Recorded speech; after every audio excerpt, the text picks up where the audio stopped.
सर्वमङ्गलमाङ्गल्ये शिवे सर्वार्थसाधिके शरण्ये त्र्यम्बके देवी नारायणी नमोऽस्तुते। ॐ ह्रीं दुं दुर्गायै नमः। ॐ ಶ್ರೀ ಗುರುಭ್ಯೋ ನಮಃ. ನಮ್ಮ ಯೂಟ್ಯೂಬ್ ವಾಹಿನಿಯ ಸಮಸ್ತ ವೀಕ್ಷಕರಿಗೆ ನಿಮ್ಮ ನೇತ್ರಾವತಿ ಮಾಡುವ ನಮಸ್ಕಾರಗಳು. ಮಾಸ ಭವಿಷ್ಯ ಕಾರ್ಯಕ್ರಮಕ್ಕೆ ನಿಮ್ಮೆಲ್ಲರಿಗೂ ಆತ್ಮೀಯವಾದ ಸ್ವಾಗತ. ಜನವರಿ 2026ರ ಮೊದಲ ತಿಂಗಳು ಕ್ಯಾಲೆಂಡರ್ನ ಬದಲಾವಣೆಯ ಪ್ರಕಾರ ಹೊಸ ವರ್ಷಕ್ಕೆ ಕಾಲಿಡ್ತಾ ಇದ್ದೀವಿ ಎಲ್ಲರೂ ಕೂಡ. ಹಾಗಾಗಿ ಎಲ್ಲರಿಗೂ ಕೂಡ 2026ರ ಹೊಸ ವರ್ಷದ ಹಾರ್ದಿಕ ಶುಭಾಶಯಗಳು. ಈ ಹೊಸ ವರ್ಷ ಅಂದ್ರೆ ಕ್ಯಾಲೆಂಡರ್ ಬದಲಾವಣೆಯ ಹೊಸ ವರ್ಷ. ನಮಗೆ ನಮ್ಮ ಒಂದು ಹಿಂದೂ ಸಂಪ್ರದಾಯದ ಪ್ರಕಾರ ಯುಗಾದಿಗೆ ಹೊಸ ವರ್ಷ ಆಗಿರುತ್ತೆ. ಆದ್ರೆ ಕ್ಯಾಲೆಂಡರ್ ನಲ್ಲಿ ಬದಲಾವಣೆ ಆಗುತ್ತಲ್ವಾ, ನಮ್ಮ ಬದುಕಿನಲ್ಲೂ ಕೂಡ ಕೆಲವೊಂದು ಬದಲಾವಣೆಗಳಾಗ್ಲಿ ಅಂತ ಹೇಳಿ ಇದು ಕೂಡ ಒಂದು ಹೊಸ ವರ್ಷ ಅಂತಾನೆ ನಾವು ಕನ್ಸಿಡರ್ ಮಾಡೋದಾದ್ರೆ ಈ ಒಂದು ಜನವರಿ ಮೊದಲನೇ ತಿಂಗಳು ಹೇಗಿದೆ, ಯಾವ್ಯಾವ ರಾಶಿಯವರಿಗೆ ಯಾವ್ಯಾವ ತರ ಒಂದು ಫಲಗಳನ್ನ ಕೊಡ್ತಾ ಇದ್ದಾರೆ ಗ್ರಹಗಳು ಅಂತ ನೋಡೋಣ. ಅದಕ್ಕಿಂತ ಮುಂಚೆ ಬಹಳ ಮುಖ್ಯವಾದಂತಹ ಒಂದು ಮಾಹಿತಿ, ಈ 2026ರ ಜನವರಿ ತಿಂಗಳಿನಿಂದ ಆನ್ಲೈನ್ ಜ್ಯೋತಿಷ್ಯ ತರಗತಿ ಪ್ರಾರಂಭ ಆಗ್ತಾ ಇದೆ.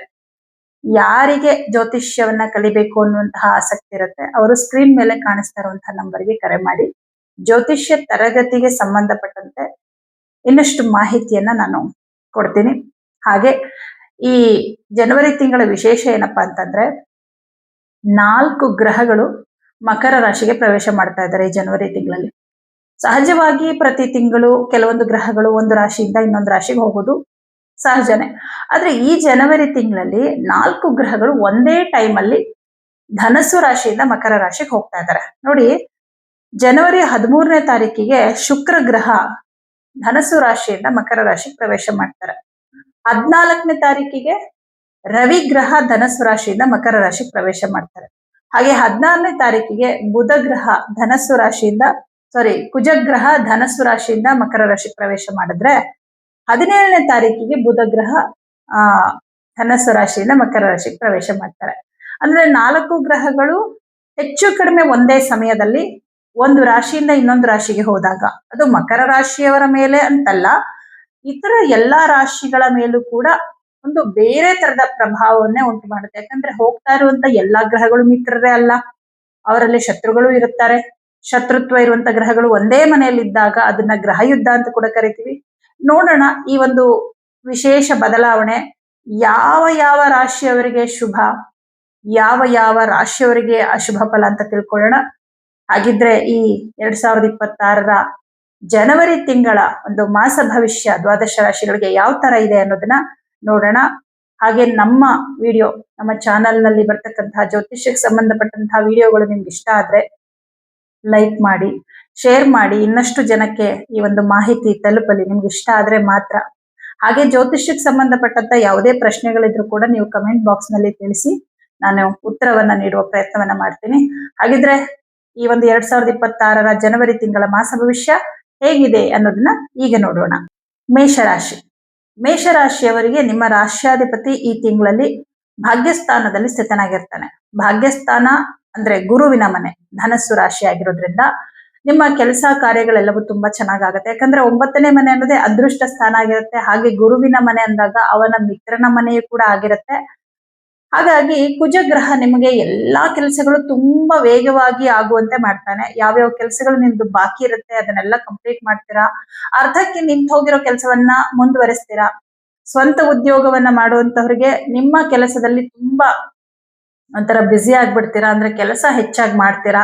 ನೋಡಿ, 6ನೇ ಮನೆ ಅಧಿಪತಿ ಬುಧ ಕೂಡ ನಿಮ್ಗೆ ಭಾಗ್ಯದಲ್ಲೇ ಇರ್ತಾನೆ. ಹಾಗಾಗಿ ನಿಮ್ಗೆ ಕೆಲಸದ ಕಡೆನೆ ಜಾಸ್ತಿ ಗಮನ ಇರುತ್ತೆ. ತುಂಬಾ ಗ್ರಹಗಳು ಭಾಗ್ಯಸ್ಥಾನದಲ್ಲಿರೋದು ಬಹಳ ಬಹಳ ಶುಭ. ಹಾಗಾಗಿ ಎಲ್ಲಾ ಕೆಲಸಗಳಲ್ಲೂ ಕೂಡ ಯಾವುದೇ ರೀತಿ ಅಡೆತಡೆಗಳಿಲ್ಲದೆ ತುಂಬಾ ಚೆನ್ನಾಗಿ ನಿಮ್ ಕೆಲಸಗಳಾಗ್ತಾ ಹೋಗುತ್ತೆ.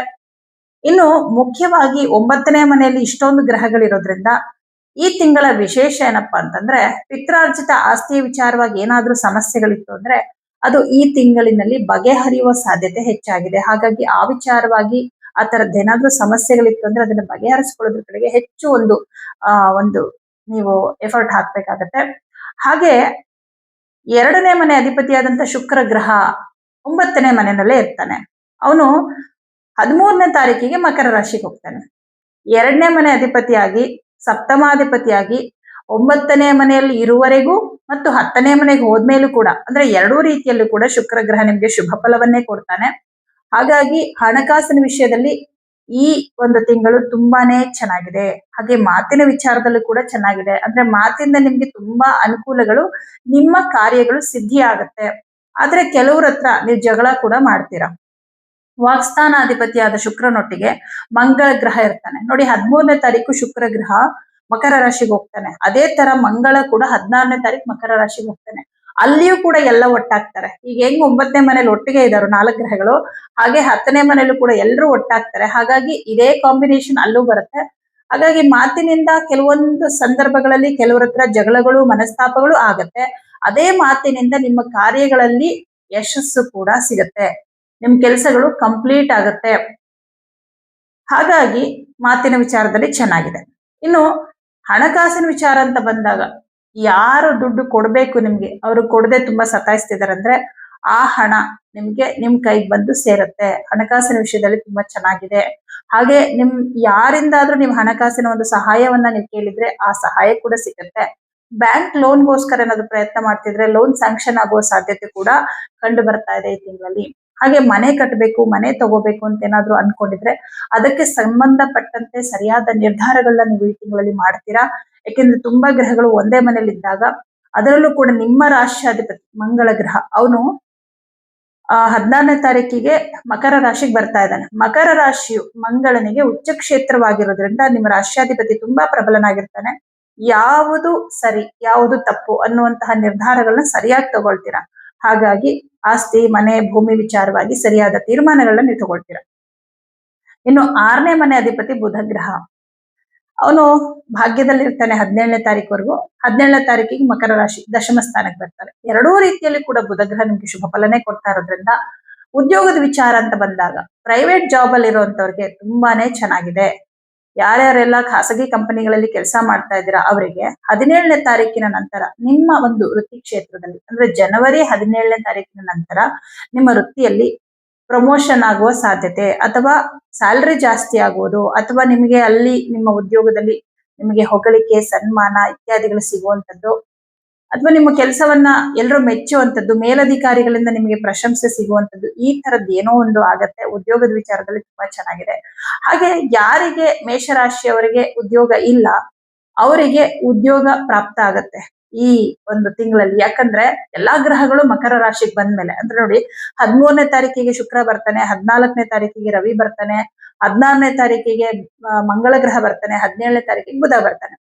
ಧನಾಧಿಪತಿ, ರಾಶ್ಯಾಧಿಪತಿ, ಪಂಚಮಾಧಿಪತಿ, ಷಷ್ಠಾಧಿಪತಿ ಇಷ್ಟು ಗ್ರಹಗಳು 10ನೇ ಮನೆ ಕರ್ಮಸ್ಥಾನಕ್ಕೆ ಬಂದಾಗ ಅಲ್ಲಿ ಮಹತ್ತರವಾದ ಕೆಲಸ, ಉದ್ಯೋಗನೇ ಇಲ್ಲದೆ ಇರೋರ್ಗೆ ಉದ್ಯೋಗ ಪ್ರಾಪ್ತವಾಗುತ್ತೆ. ಹಾಗೆ ಉದ್ಯೋಗ ಇರುವಂತವರಿಗೆ ಉದ್ಯೋಗದಲ್ಲಿ ಒಂದು ಮಹತ್ತರ ಬದಲಾವಣೆ, ಬೆಳವಣಿಗೆ ಅಂತ ಹೇಳ್ಬೋದು. ಯಾವುದೇ ರೀತಿಯ ನೆಗೆಟಿವ್ ಬದಲಾವಣೆ ಆಗೋದಿಲ್ಲ, ಒಂದು ರೀತಿ ಒಳ್ಳೆ ಬದಲಾವಣೆಗಳೇ ಆಗತ್ತೆ ಅಂತ ಹೇಳ್ಬೋದು. ಲೈಫಲ್ಲಿ ತುಂಬಾ ಬದಲಾವಣೆಗಳಾಗತ್ತೆ. ತುಂಬಾ ಇಂಪಾರ್ಟೆಂಟ್ ಕೆಲಸಗಳನ್ನ ನೀವು ಮಾಡ್ತೀರಾ. ಹಾಗೆ ಇನ್ನು ನಿಮ್ಗೆ ಪಂಚಮಾಧಿಪತಿ ಸೂರ್ಯ ಗ್ರಹ ಅವನು 13ನೇ ತಾರೀಕುವರೆಗೂ ಧನಸ್ಸುನಲ್ಲಿರ್ತಾನೆ. ತುಂಬಾ ಶುಭ.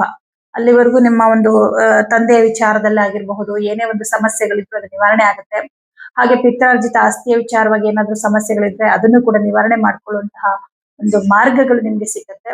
ಹಾಗೆ ರವಿಗ್ರಹ 14ನೇ ತಾರೀಕಿಗೆ ಮಕರ ರಾಶಿಗೆ ಬರ್ತಾರೆ ನೋಡಿ. ಮಕರ ರಾಶಿ ಸೂರ್ಯನಿಗೆ ಶತ್ರು ರಾಶಿಯೇ ಆದರೂ ಕೂಡ ಮಕರ ನಿಮಗೆ ದಶಮ ಸ್ಥಾನ ಆಗಿರುತ್ತೆ. ದಶಮದಲ್ಲಿ ಸೂರ್ಯ ದಿಗ್ಬಲನಾಗ್ತಾನೆ.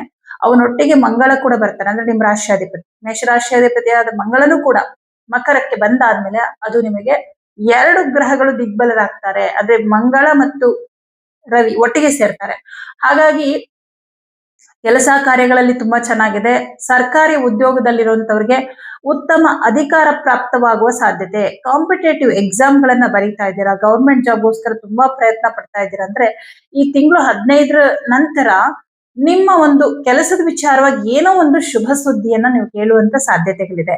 ಹಾಗೆ ಕ್ರೀಡೆಯಲ್ಲಿ ಏನಾದ್ರೂ ಪಾಲ್ಗೊಳ್ತಾ ಇದ್ದೀರಾ, ಸ್ಪೋರ್ಟ್ಸ್ ಆಗಿರಬಹುದು, ಅಥವಾ ಒಂದು ಕಲ್ಚರಲ್ ಆಕ್ಟಿವಿಟಿ ಸಾಂಸ್ಕೃತಿಕ ಕಾರ್ಯಕ್ರಮದಲ್ಲಿ ಪಾಲ್ಗೊಳ್ತಾ ಇದ್ದೀರಾ ಅಂದ್ರೆ ಅದರಲ್ಲಿ ಜಯವನ್ನ ಸಾಧಿಸ್ತೀರಾ. ಅದರಲ್ಲೂ ಮುಖ್ಯವಾಗಿ ಈ ತಿಂಗಳು ಎಲ್ಲಾ ವಿಚಾರದಲ್ಲೂ ಚೆನ್ನಾಗಿದೆ ಮೇಷರಾಶಿಯವರಿಗೆ. 15ನೇ ತಾರೀಕಿನ ನಂತರ ನೀವು ಅನ್ಕೊಂಡಿದ್ ಎಲ್ಲಾ ಕೆಲಸಗಳು ಸಕ್ಸಸ್. ಯಾಕೆಂದ್ರೆ ಎಲ್ಲಾ ಗ್ರಹಗಳು 4 ಗ್ರಹಗಳು ಕರ್ಮಸ್ಥಾನದಲ್ಲಿರ್ತಾರೆ. ನಿಮ್ಮ ಪ್ರಯತ್ನಕ್ಕೆ ತಕ್ಕಂತಹ ಫಲವನ್ನ ಕೊಡೋದೇ ಈ ದಶಮ ಸ್ಥಾನ. ಹಾಗಾಗಿ ಪ್ರತಿಯೊಂದು ವಿಚಾರದಲ್ಲೂ ಕೂಡ ನೀವು ಶುಭ ಫಲವನ್ನ ಕಾಣ್ತೀರಾ ಅಂತ ಹೇಳ್ಬೋದು. ಸಪ್ತಮಾಧಿಪತಿ ಭಾಗ್ಯದಲ್ಲಿರ್ತಾನೆ ಶುಕ್ರ ಗ್ರಹ. ಅದ್ರ ಜೊತೆಗೆ 13ನೇ ತಾರೀಕಿಗೆ ಮಕರ ರಾಶಿ ಅಂದ್ರೆ ದಶಮಕ್ಕೆ ಹೋಗ್ತಾನೆ. ಹಾಗಾಗಿ ನಿಮ್ಮ ಉದ್ಯೋಗದ ವಿಚಾರವಾಗಿ, ಹಣಕಾಸಿನ ವಿಷಯದಲ್ಲಿ ನಿಮ್ಮ ಸಂಗಾತಿಯಿಂದ ಕೂಡ ಉತ್ತಮವಾದ ಸಲಹೆ ಅಥವಾ ಸಹಕಾರ ಇದನ್ನ ನೀವು ಪಡಿತೀರಾ. ಹಾಗೆ ವಿದ್ಯಾರ್ಥಿಗಳಿಗೆ ಹೇಗಿದೆ ಅಂತ ನೋಡೋದಾದ್ರೆ ತುಂಬಾನೇ ಚೆನ್ನಾಗಿದೆ. ಗುರುಬಲ ಇಲ್ಲದೆ ಹೋದ್ರೂ ಕೂಡ ಪಂಚಮಾಧಿಪತಿ ಭಾಗ್ಯದಲ್ಲಿರ್ತಾನೆ. ಅಂದ್ರೆ ರವಿ ಗ್ರಹ. ಹಾಗೆ ನಿಮ್ಮ ರಾಷ್ಟ್ರಾಧಿಪತಿ ತುಂಬಾ ಪ್ರಬಲನಾಗಿರ್ತಾನೆ. ನೋಡಿ, ರಾಷ್ಟ್ರಾಧಿಪತಿ ಕುಜ ಧನಸ್ಸುನಲ್ಲಿ ಇರೋವರೆಗೂ ಮಿತ್ರ ಕ್ಷೇತ್ರ ತುಂಬಾ ಶುಭ. ಅದಾದ್ಮೇಲೆ ಉಚ್ಚ ಕ್ಷೇತ್ರ ಇನ್ನೂ ಶುಭ. ಹಾಗಾಗಿ ಎರಡು ರೀತಿಯಲ್ಲಿ ನಿಮ್ಗೆ ಎಲ್ಲ ಗ್ರಹಗಳು ಶುಭ ಫಲನೇ ಕೊಡ್ತಾ ಇದ್ದಾರೆ. ಶನಿ ಒಬ್ಬರನ್ನ ಬಿಟ್ಟು ಶನಿಗೆ ಪರಿಹಾರವನ್ನ ಮಾಡ್ಕೋಬೇಕಾಗತ್ತೆ. ಗುರು ನಿಮ್ಗೆ ಶುಭನೂ ಕೊಡಲ್ಲ, ಅಶುಭನೂ ಕೊಡಲ್ಲ, ಒಂದ್ ರೀತಿ ತಟಸ್ಥನಾಗಿರ್ತಾರೆ. ಆದ್ರೆ ನಿಮ್ಗೆ ಶನಿ ಗ್ರಹ ಸ್ವಲ್ಪ ಕೆಲಸಗಳನ್ನ ನಿಧಾನ ಮಾಡೋದಕ್ಕೆ ಪ್ರಯತ್ನ ಮಾಡ್ತಾರೆ. ಯಾಕಂದ್ರೆ ಎಲ್ಲಾ ಗ್ರಹಗಳಿರೋದು ಶನಿ ಮನೆಯಲ್ಲಿ. ಶನಿ 12ನೇ ಮನೇಲಿ ಇದ್ದಾನೆ. ಆದ್ರೆ ಎಲ್ಲಾ ಗ್ರಹಗಳು ಸದ್ಯಕ್ಕೆ ಈ ತಿಂಗಳಲ್ಲಿ ಭಾಗ್ಯದಲ್ಲಿರ್ತಾರೆ ಧನಸ್ಸು ರಾಶಿಯಲ್ಲಿ. 13ನೇ ತಾರೀಕಿಗೆ ಒಂದು ಗ್ರಹ, 14ಕ್ಕೆ ಒಂದು ಗ್ರಹ, 16ಕ್ಕೆ ಒಂದು ಗ್ರಹ. ಬಟ್ 17ನೇ ತಾರೀಕಿನಷ್ಟೊತ್ತಿಗೆ ಎಲ್ಲಾ ಗ್ರಹಗಳು ಅಂದ್ರೆ 4 ಗ್ರಹಗಳು ಕುಜ, ಬುಧ, ರವಿ ಮತ್ತೆ ಶುಕ್ರ ಗ್ರಹಗಳು ಮಕರ ರಾಶಿಗೆ ಬಂದಿರ್ತಾರೆ. ಈ ಮಕರ ರಾಶಿ ಯಾರ ಮನೆ? ಶನಿಯ ಮನೆ. ಅಂದ್ರೆ ಅವಂದು ಸ್ವಲ್ಪ ಇದರಲ್ಲಿ ಪಾತ್ರ ಇರುತ್ತೆ, ಸ್ವಲ್ಪ ಅಡೆತಡೆಗಳು ಬರ್ತಾ ಇರುತ್ತೆ. ಬಟ್ ಫೈನಲ್ ಆಗಿ ಉಚ್ಚ ಕ್ಷೇತ್ರದಲ್ಲಿರುವಂತ ಮಂಗಳ ನಿಮ್ಮ ರಾಶಿಯಾಧಿಪತಿ ನಿಮಗೆ ಧೈರ್ಯ ಮತ್ತು ಸಾಹಸವನ್ನ ಕೊಡುವಂತ ಗ್ರಹವಾಗಿ ನಿಮ್ಮ ಆತ್ಮಸ್ಥೈರ್ಯ ಮತ್ತು ನಿಮ್ಮ ಧೈರ್ಯ ಇವುಗಳಿಂದಾಗಿ ಎಲ್ಲಾ ಕೆಲಸಗಳನ್ನ ಕಂಪ್ಲೀಟ್ ಮಾಡ್ಕೊಳ್ತೀರಾ. ಹಾಗಾಗಿ ಈ ತಿಂಗಳು ಪೂರ್ತಿ ಹಣಕಾಸಿನ ವಿಚಾರ, ಉದ್ಯೋಗದ ವಿಚಾರ, ಆಸ್ತಿ ವಿಚಾರವಾಗಿ ಪ್ರತಿಯೊಂದರಲ್ಲೂ ಕೂಡ ಚೆನ್ನಾಗಿದೆ. ಸ್ನೇಹಿತರ ವಿಚಾರ ಅಂತ ಬಂದಾಗ ಬಂಧುಗಳು, ಮಿತ್ರರು, ಬೇರೆ ಆಗಿದ್ದಂಥವ್ರು ಮತ್ತೆ ನಿಮ್ಮ ಜೀವನಕ್ಕೆ ಎಂಟ್ರಿ ಕೊಡುವಂತದ್ದಾಗತ್ತೆ. ಒಂದಿಷ್ಟು ಬದಲಾವಣೆಗಳಾಗತ್ತೆ. ಹೊಸ ವ್ಯಕ್ತಿಗಳ ಪರಿಚಯ ಕೂಡ ಆಗುತ್ತೆ ಈ ತಿಂಗಳಲ್ಲಿ.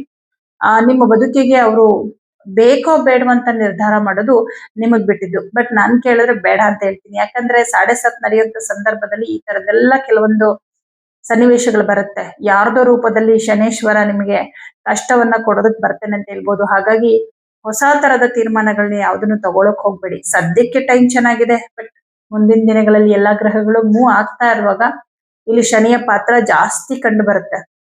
ಹಾಗಾಗಿ ಈ ತಿಂಗಳು ನಿಮ್ಮ ಕೆಲಸ ಕಾರ್ಯಗಳು ಚೆನ್ನಾಗಿದೆ, ಬಿಸ್ನೆಸ್ ಎಲ್ಲ ಚೆನ್ನಾಗಿದೆ. ಹಾಗಂತ ಹೊಸ ಬಿಸ್ನೆಸ್ಗೆ ಕೈ ಹಾಕೋದು, ಹೊಸದಾಗಿ ಏನೋ ಶುರು ಮಾಡೋದು, ದುಡ್ಡನ್ನ ಇನ್ವೆಸ್ಟ್ ಮಾಡೋದು ಇದೆಲ್ಲ ಬೇಡ. ಫೈನಲ್ ಆಗಿ ಎಲ್ಲಾ ಗ್ರಹಗಳು ಶಾಶ್ವತವಾಗಂತೂ ಇರೋದಿಲ್ಲ. ಅಟ್ಲೀಸ್ಟ್ 1 ವರ್ಷ ಅಂತೂ ಇರಲ್ಲ. 1 ತಿಂಗಳು ಇರ್ತಾರೆ. ಅದಾದ್ಮೇಲೆ ಮತ್ತೆ 11ನೇ ಮನೆಗೆ ಬರ್ತಾರೆ. ಅದಾದ್ಮೇಲೆ ಎಲ್ಲಾ ಗ್ರಹಗಳು 12ನೇ ಮನೆಗೆ ಬರ್ಲೇಬೇಕು. ಅಂದ್ರೆ ವ್ಯಯಸ್ಥಾನ. ಇವಾಗ ಏನ್ ಡಿಸಿಷನ್ ತಗೋತೀರ ಅದು ಅಲ್ಲಿ ಪ್ರಾಬ್ಲಮ್ ಕೊಡುತ್ತೆ. ಹಾಗಾಗಿ ನಿಮ್ ಕೆಲ್ಸಗಳನ್ನ ನೀವು ಮಾಡ್ತಾ ಹೋಗಿ ಅಷ್ಟೇ. ಹೊಸ ನಿರ್ಧಾರಗಳು ತಗೋಬೇಡಿ. ಬಟ್ ಆಸ್ತಿ, ಮನೆ, ಭೂಮಿ ವಿಚಾರ, ಈಗ ಮನೆ ತಗೋಬೇಕು, ಸೈಟ್ ತಗೋಬೇಕು ಅಂತ ಓಡಾಡ್ತಿದ್ದೀರ ಅಂದ್ರೆ ನೋಡಿ, ಈ ತಿಂಗಳು ತುಂಬಾ ಕರೆಕ್ಟ್ ಆಗಿರೋ ಟೈಮ್. ನಿಮ್ಗೆ ಒಳ್ಳೆ ಆ ವಿಚಾರದಲ್ಲಿ ಒಳ್ಳೆ ನಿರ್ಧಾರ ತಗೊಳ್ಳೋದಕ್ಕೆ ಅವಕಾಶಗಳು ಸಿಗುತ್ತೆ. ಸೇಲ್ ಮಾಡ್ಬೇಕು ಅನ್ಕೊಂಡಿದ್ರು ಅಷ್ಟೇ ಈ ತಿಂಗಳಲ್ಲಿ ಅದು ನಿಮ್ಗೆ ಅನುಕೂಲ ಆಗುತ್ತೆ. ಮತ್ತೆ ಪ್ರಾಪರ್ಟಿ ತಗೊಳ್ಳೋದಕ್ಕೆ ಏನಾದ್ರು ಲೋನ್ಗೋಸ್ಕರ ಪ್ರಯತ್ನ ಪಡ್ತಿದ್ರೆ ಈ ತಿಂಗಳು ಜಾಸ್ತಿ ಪ್ರಯತ್ನ ಮಾಡಿ. ಈ ಒಂದು ತಿಂಗಳಲ್ಲೇ ನಿಮ್ಗೆ ಲೋನ್ ಸ್ಯಾಂಕ್ಷನ್ ಆಗೋ ಸಾಧ್ಯತೆ ಇದೆಲ್ಲವೂ ಕೂಡ ಇರುತ್ತೆ. ಹಾಗೆ ವೈವಾಹಿಕ ಜೀವನದಲ್ಲಿ ಏನಾದ್ರೂ ಸಣ್ಣ ಪುಟ್ಟ ಸಮಸ್ಯೆಗಳು ಇದೆ ಅಂತಂದ್ರೆ ಅದನ್ನ ಮಾತಾಡಿ ಬಗೆಹರಿಸ್ಕೊಳ್ಳೋಕ್ ಪ್ರಯತ್ನ ಮಾಡಿ. ಆದ್ರೆ ಈ ವಿಚಾರವಾಗಿ ಏನಾದ್ರೂ ಡಿಸಿಷನ್ ತಗೊಳ್ಳೋದಾದ್ರೆ 13ನೇ ತಾರೀಕು ಒಳಗಡೆನೆ ನೀವು ನಿರ್ಧಾರ ತಗೊಂಡ್ಬಿಡಿ. ಯಾಕಂದ್ರೆ ಎಲ್ಲಾ ಗ್ರಹಗಳು 10ನೇ ಮನೆಗೆ ಹೋದ್ಮೇಲೆ ಗುರು ದೃಷ್ಟಿ ಸಪ್ತಮಾಧಿಪತಿ ಮೇಲೆ ಇರಲ್ಲ. ಆವಾಗ ಏನು ಸರಿಯಾಗಿ ತೀರ್ಮಾನ ತಗೊಳಕ್ ಆಗಲ್ಲ. ಮತ್ತೆ ಅದು ಜಗಳಕ್ಕೆ ತಿರುಗುತ್ತೆ. ಈಗೇನು ವೈವಾಹಿಕ ಜೀವನದಲ್ಲಿ ಏನೋ ಜಗಳ ಆಗಿ ಬೇರೆ ಆಗಿದ್ದೀರಾ ಅಂದ್ರೆ 13ನೇ ತಾರೀಕು ಒಳಗಡೆ, ಜನವರಿ 13ನೇ ತಾರೀಕು ಒಳಗಡೆ ಕೂತ್ಕೊಂಡು ಮಾತಾಡಿ ಬಗೆಹರಿಸ್ಬಿಡಿ. ಅಷ್ಟ್ರ ಮೇಲೆ ಏನಾದ್ರೂ ನೀವು ಮಾತಾಡಿ ಬಗೆಹರ್ಸಕ್ ಹೋದಾಗ ಮತ್ತೆ ಅಲ್ಲಿ ಜಗಳನೇ ಆಗುತ್ತೆ. ಯಾಕಂದ್ರೆ ಇಲ್ಲಿ ಸಪ್ತಮಾಧಿಪತಿ ಶುಕ್ರನ್ ಜೊತೆನಲ್ಲಿ ರವಿ ಇರ್ತಾನೆ, ಮತ್ತೆ ಕುಜ ಇರ್ತಾರೆ. ಇಬ್ರು ಶತ್ರು ಗ್ರಹಗಳೇ. ಅಲ್ಲಿ ಮತ್ತೆ ಕಲಹ ಶುರುವಾಗ್ಬಿಡುತ್ತೆ. ಬುಧ ಮಾತಿಗೆ ಮಾತು ಸೇರುತ್ತೆ, ಮತ್ತೆ ಜಗಳ ಶುರುವಾಗ್ಬಿಡುತ್ತೆ. ಹಾಗಾಗಿ 13ನೇ ತಾರೀಕು ಒಳಗಡೆ ನೀವು ಏನೇ ಈ ತರದ್ದು ವೈವಾಹಿಕ ಜೀವನಕ್ಕೆ ಸಂಬಂಧಪಟ್ಟಂತ ಸಮಸ್ಯೆಗಳಿದ್ರು ಕೂಡ ಬಗೆಹರಿಸಿಕೊಳ್ಳಿ. ಪಾರ್ಟ್ನರ್ಶಿಪ್ ಅಲ್ಲಿ ಬಿಸ್ನೆಸ್ ಮಾಡೋರಿಗೆ ತುಂಬಾ ಚೆನ್ನಾಗಿದೆ. ಸಪ್ತಮಾಧಿಪತಿ ಭಾಗ್ಯದಲ್ಲಿರ್ತಾನೆ, ಆಮೇಲೆ ದಶಮಕ್ಕೆ ಬರ್ತಾನೆ. ಹಾಗಾಗಿ ತುಂಬಾ ಚೆನ್ನಾಗಿದೆ.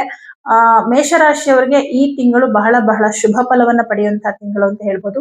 ಶನಿಗೆ ಪರಿಹಾರವಾರ್ಥವಾಗಿ ಪ್ರತಿ ಶನಿವಾರ ಎಳ್ಳು ಅಥವಾ ಎಳ್ಳೆಣ್ಣೆಯನ್ನ ದಾನ ಮಾಡಿ. ಅದೊಂದು ಪರಿಹಾರ ನೀವು ಬಿಡ್ಲೇಬಾರ್ದು, ಮಾಡ್ಕೊಂಡು ಬರ್ಲೇಬೇಕು. ಇದೊಂದು ಪರಿಹಾರವನ್ನ ಮಾಡ್ಕೊಳ್ಳಿ, ತುಂಬಾ ಒಳ್ಳೇದಾಗತ್ತೆ. ಎಲ್ಲರಿಗೂ ಶುಭವಾಗಲಿ.